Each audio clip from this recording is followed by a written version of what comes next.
Class 10-এর life science, class 10-এর জীবন বিজ্ঞান life science chapter 3 প্রশ্নের উত্তর বেঙ্গলি মিডিয়াম। তোমরা সবাই মন দিয়ে শোনো, লেখো, সবাই লাইক অ্যান্ড সাবস্ক্রাইবটা অবশ্যই দিয়ে দাও।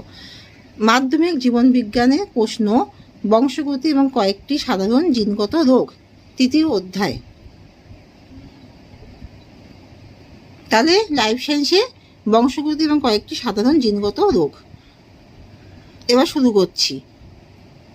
কোন কোন জিনঘটিত রোগে দেহের বিভিন্ন অঙ্গে লোহা জমা হয়? থ্যালাসেমিয়া।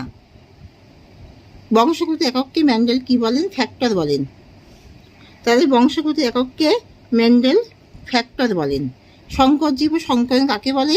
দুটি বিশুদ্ধ বিপরীতধর্মী বৈশিষ্ট্যযুক্ত জীবের পরনিষেকে বলে। উৎপন্ন জীবটিকে সংকর জীব বলে। সংকর জীব সৃষ্টির পদ্ধতিকে সংকরায়ন বলে।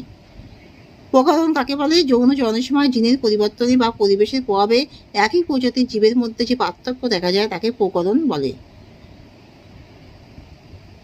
হিমোফিলিয়া রোগের কারণ কি? হিমোফিলিয়া রোগ অ্যান্টি হিমোফিলিক ফ্যাক্টরের অভাবে এই রোগ হয়। আর হচ্ছে এই রোগ রক্ততঞ্চনে সাহায্যকারী উপাদান অর্থাৎ কিসমাস ফ্যাক্টরের অভাবে হয়। ক্রোমোজোমে অবস্থিত প্রচ্ছন্ন জিন দ্বারা নিয়ন্ত্রিত এই রোগে দেহের আঘাতপ্রাপ্ত স্থান থেকে রক্তক্ষরণ হতে থাকে, অর্থাৎ রক্ততঞ্চন ব্যাহত হয়। জেনেটিক্স কাকে বলে? জীববিজ্ঞানের যে শাখায় পিতামাতা থেকে অপত্যে বিভিন্ন বৈশিষ্ট্য সঞ্চালনের কৌশল নিয়ে আলোচনা করা হয় তাকে জেনেটিক্স বা সুপ্রজনন বিদ্যা বলে। মেন্ডেলের একসংখ্যক জনন পরীক্ষার ফিনোটাইপ ও জিনোটাইপ অনুপাত কত? 3:1 ফিনোটাইপ অনুপাত, আর জিনোটাইপ অনুপাত হচ্ছে 1:2:1। হোমোজাইগাস কাকে বলে? কোনো জীবের ক্রোমোজোমের নির্দিষ্ট লোকাসে একই প্রকার জিন থাকলে একে হোমোজাইগাস বলে।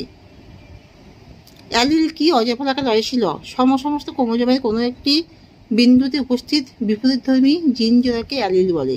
ফিনোটাইপ ও জিনোটাইপ কাকে বলে? কোনো জীবের বৈশিষ্ট্যাবলীর বাহ্যিক প্রকাশকে ওই জীবের ফিনোটাইপ বলে, আর জিন সংযুক্তির দ্বারা নির্ধারিত বৈশিষ্ট্যকে তার জিনোটাইপ বলে।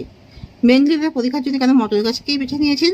কারণ মটর গাছ স্বপ্রজননক্ষম এবং বিশুদ্ধ, কম স্থানে প্রতিপালন করা হয়, অল্প সময়ে প্রচুর অপত্য উৎপন্ন হয়, মটর গাছে সহজেই সংকরণ ঘটানো যায়। মেন্ডেলের একসঙ্গে পরীক্ষাটি চেকানোর সাহায্যে ব্যাখ্যা করো। মেন্ডেলের সফলতার কারণ কি? একজোড়া বিপরীতধর্মী বৈশিষ্ট্য সম্পন্ন একই প্রজাতির দুটি জীবের মধ্যে সংকরণকে একসংকর বলে। মেন্ডেল একসংকর জনন পরীক্ষার জন্য খাঁটি লম্বা খাঁটি বেটে মটর গাছ নিয়েছিলেন। এদের কৃত্রিমভাবে ইতর পরাগযোগ ঘটনার ফলে উৎপন্ন বীজ থেকে যে গাছগুলি হয় সেগুলি সবই লম্বা বৈশিষ্ট্যযুক্ত